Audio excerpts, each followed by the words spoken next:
தெய்வீகமானவர்களே, அன்பு வணக்கங்கள். இந்த உலகிலேயே ஒரு மாபெரும் சக்தி இருக்குது, தெரியுங்களா? அது மகத்தான சக்தி, மதிப்பில்லாத சக்தி, விலை கொடுத்து வாங்க முடியாத ஒரு சக்தி, யாராலும் அதை தர முடியாத ஒரு சக்தி இருக்குது.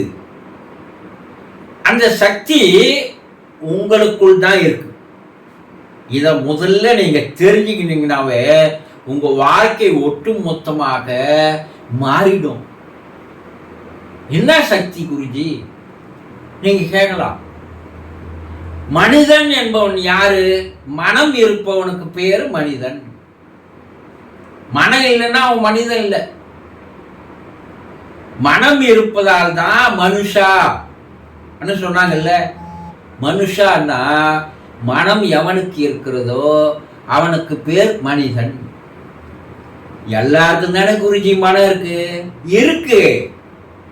ஆனா அதை எப்படி பயன்படுத்துவது என்று தெரியவில்லை என்றாலும் கூட அவன் மனிதனே இல்லை, அரக்கன், சாத்தான். ஆனா எத்தனை பேருக்கு அதை பயன்படுத்தி தெரிந்து கொண்டு இருக்கிறோம்? கொஞ்சம் யோசனை பண்ணி பாருங்க. கிடையாது. 100 பேர் கூட கிடையாது. அப்ப இந்த மனதிற்கு இருக்கின்ற அந்த சக்திக்கு பேர் என்ன சொல்றாங்கன்னா மனோசக்தி என்று சொல்கிறார். மன வலிமை, மன வைராக்கியம், மன திடம் சொல்றாங்கல்ல. அவன் எப்படி இருக்கிறான்னு தெரியலப்பா, எது நடந்தாலும் அவன் அசையாதுங்கிறப்பா சொல்றாங்கல்ல. அவனால எல்லா காரியத்தையும் செய்ய முடியும்பா, அவன்கிட்ட மட்டும் கொடுங்க, செய்து முடிச்சிடுவான் சொல்றாங்கல்ல. இதுக்கெல்லாம் என்ன காரணம்? அது ஏன் நம்மால முடியல, அவனால முடியுது? ஏன்னா அவங்ககிட்ட அந்த மனோசக்தியானது, வில் பவர், இந்த மைண்ட் பவர் அளவுக்கு அதிகமாக இருக்கு. அவங்ககிட்ட மட்டும்தான் இருக்கா, அப்ப நம்ம கிட்ட இல்லையா? உங்ககிட்ட இருக்கு. அதை எப்படி அதிகப்படுத்தி கொள்வது என்ற கலையானது, வித்தையானது தெரியாதுதான் நீங்க வாழறீங்க. இதுதான் உண்மை. நீங்க சொத்து சேர்க்கணும்னு ஆசைப்படுறீங்க, சுகம் தேடணும்னு ஆசைப்படுறீங்க, எல்லாம் செய்யறீங்க. ஆனா அதையெல்லாம் சம்பாதிப்பதற்கோ சேர்த்து வைப்பதற்கோ அனுபவிப்பதற்கோ எது தேவை? வில் பவர் தேவை. அது தெரியல. அந்த மனோசக்தி எங்க இருந்தது? நீங்க வானத்தை பார்க்குறீங்கல்ல, வானத்தை என்ன சொல்றோம்? அது மேல இருந்து பார்க்க சொல்லும் போது அது பிரபஞ்சம், வானமண்டலம், ஆகாய பெருவெளி, வெட்டவெளி, பல பேர் வச்சு அழைக்கிறீங்கல்ல. உங்களுக்கு விஞ்ஞான ரீதியா விளக்கம் தரேன்.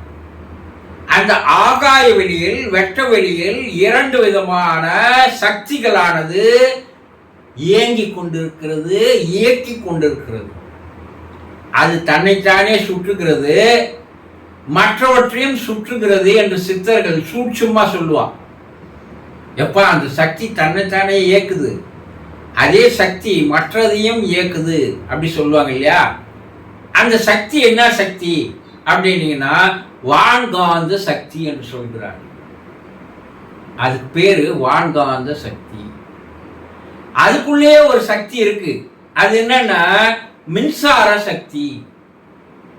இந்த 2 சக்தியும் அந்த பிரபஞ்சம் என்று சொல்லக்கூடிய, வெட்டவெளி என்று சொல்லக்கூடிய, ஆகாய பெருவெளி என்று சொல்லக்கூடிய அதுல இருந்து கொண்டு இருக்கிறது. அதுலதான் இருக்கா? என்ன உனக்குள்ளேயும் இருக்கு. இப்ப சித்தர்கள் சூட்சுமா 1-2 வார்த்தையை சொல்லிட்டு போனானே, அதனுடைய அர்த்தம் என்ன பாருங்க. அண்டத்தில் உள்ளது அனைத்தும் இந்த பிண்டத்தில் இருக்கிறது, இந்த பிண்டத்தில் இருக்கிற அனைத்தும் அந்த அண்டத்தில் இருக்கிறது. இப்ப வானவெளியில் இருக்கிற அந்த வான்காந்த சக்தியும் அந்த மின்சார சக்தியும் அங்க மட்டும் இல்ல, உனக்குள்ளேயும் இருக்கு. அதை நீ இன்னும் தெரிஞ்சுக்கல, அதை இன்னும் அதிகப்படுத்தி கொள்ள விருப்பம் இல்லாம வாழற. அதனால்தான் வாழ்க்கையில எல்லா பிரச்சனைகளும் உனக்கு தேடி வர்றது. எதனாலன்னா இங்க நீ பவர் என்ன பண்ற, பவர்லெஸ்ல இருக்கு. அதனால உங்ககிட்ட பேட்டரி கம்மியா இருக்கு. அதனால தானா எல்லாம் உன்னை தேடிக்கின்னு வருது. அதனால உனக்கு 1000 பிரச்சனைகள், 1000 கஷ்டங்கள், 1000 கவலைகள், துயரங்கள், துக்கங்கள், வேதனைகள் எல்லாம் எதனால? உங்ககிட்ட பேட்டரி லோ பேட்டரி. அப்ப அதை நாம் என்னதான் செய்வது? என்ன சொல்கிறார்கள் என்றா, அந்த வான்காந்த சக்தி தான் உன்கிட்ட இருக்கிற மனோசக்தி, மானச சக்தி என்று சொல்கிறார்கள். அதுலயும் என்ன சொல்றாங்கன்னா, அந்த சக்தி மேல 2 வகையா செயல்படுற மாதிரி உனக்குள்ள 2 வகையா அது செயல்படுகிறது. சித்த சக்தி என்று சொல்கிறார்.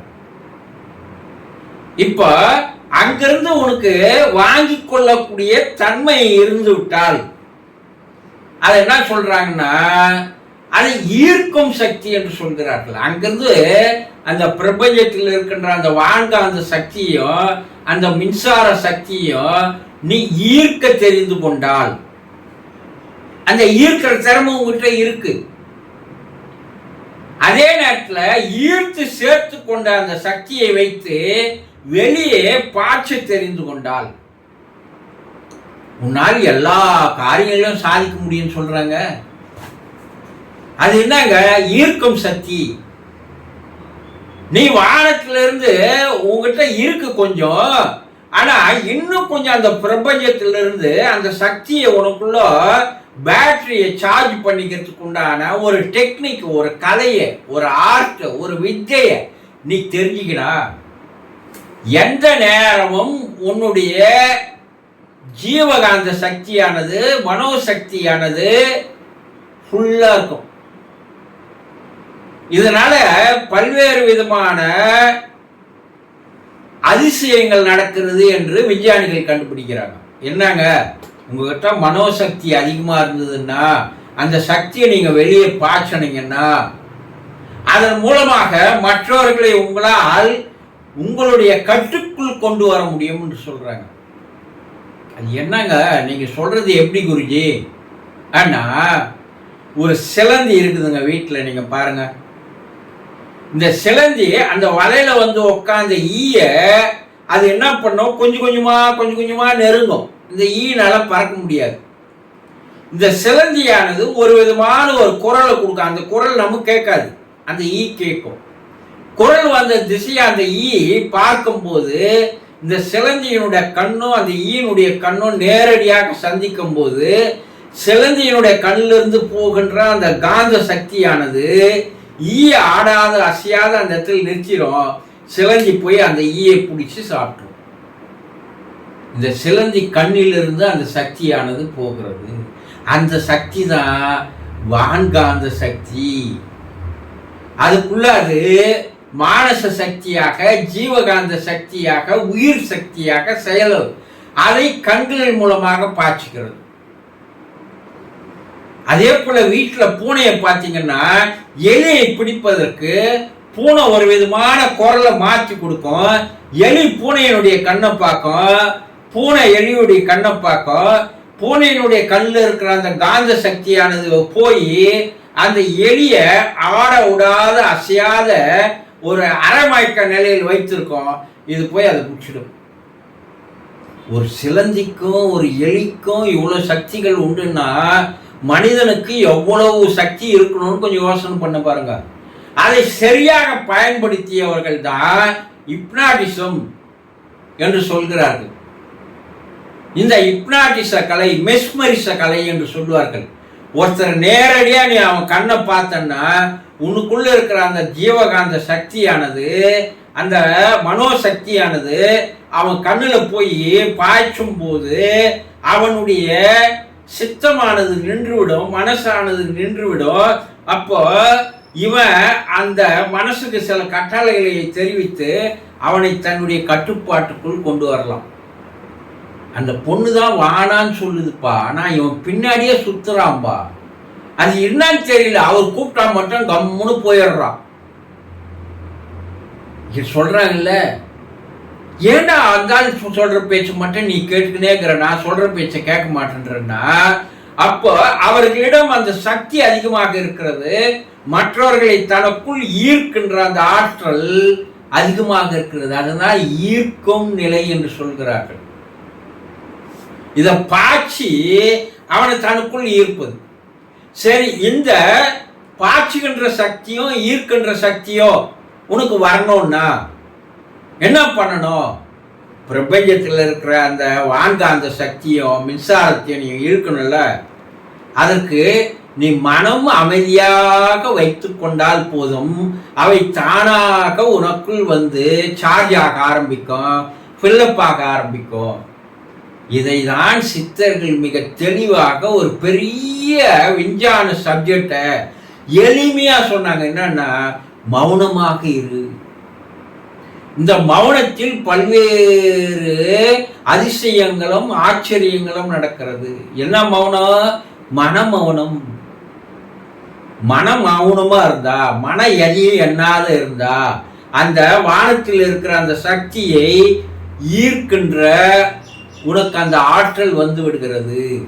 அந்த ஆற்றலை வெளியே பாய்ச்சி பல்வேறு காரியங்களை உன்னால் சாதிக்க முடியும் என்று சித்தர்கள் இந்த பிராணிகள் எல்லாம், சிலந்தி, எலி, பாம்பு, முதலை, தவளை, இவை எல்லாத்திலையும் ஆராய்ச்சி செய்ததனுடைய விளைவாக தான் அதுக்குள்ள இருக்கிற சக்தியை கண்களின் மூலமாக, இதை தான் என்ன பண்ணுவாங்க, மெஸ்மரிசம், ஹிப்னாட்டிசம் என்று சொல்லுவார். உலகத்தையே கண்ணால பார்த்து வளைக்கிற ஆட்கள் எல்லாம் இருக்கிறாங்க. ஸ்பூனை கண்ணால பார்த்தான்னா வளைஞ்சிரும், ஒரு பொருளை கண்ணால பார்த்தான்னா மூவ் ஆகும். அது போல உங்களாலும் மனோசக்தியை அதிகரித்து கொள்ள முடியும். அப்ப இதுக்கு என்னதாங்க பேஸு, என்ன ரகசியம்? மௌனமா இருக்கணும். ஒரு நாளைக்கு சில குறிப்பிட்ட நேரங்கள் மௌனமா இருக்கணும். அந்த மௌனத்தை தான் சித்தர்கள் தியானம் என்று எடுத்துன்னு வந்தாங்க. ஒரு அரை மணி நேரம், 3/4 மணி நேரம், 1 மணி நேரம் நீங்க மனசை அமைதியா வச்சிருந்தீங்கன்னா உங்க உடம்புல வான்காந்த சக்தியும் வான் மின்சார சக்தியும் அதிகரிக்க ஆரம்பிக்கும். அப்போது உடல் ஆரோக்கியம் ஏற்படுவதோடு உங்களை சுற்றி ஒரு விதமான காந்த சக்தி வெளியே பரவும். அது என்ன சொல்றாங்கன்னா ஆறாவட்டம் என்று சொல்கிறார்கள். அதுதான் கரிஷ்மா என்று சொல்கிறார்கள். மற்றவர்களை ஈர்க்கின்ற ஆற்றல் உங்களுக்கு வருகிறது. வாழ்க்கையில் நீங்க எல்லாத்தையும் சாதிக்கக்கூடிய திறமை வருகிறது. வாழ்க்கையில எல்லாமே உங்களை தேடிக்கொண்டு வரும் என்பதை புரிந்து கொள்ளுங்கள். சந்தோஷம்.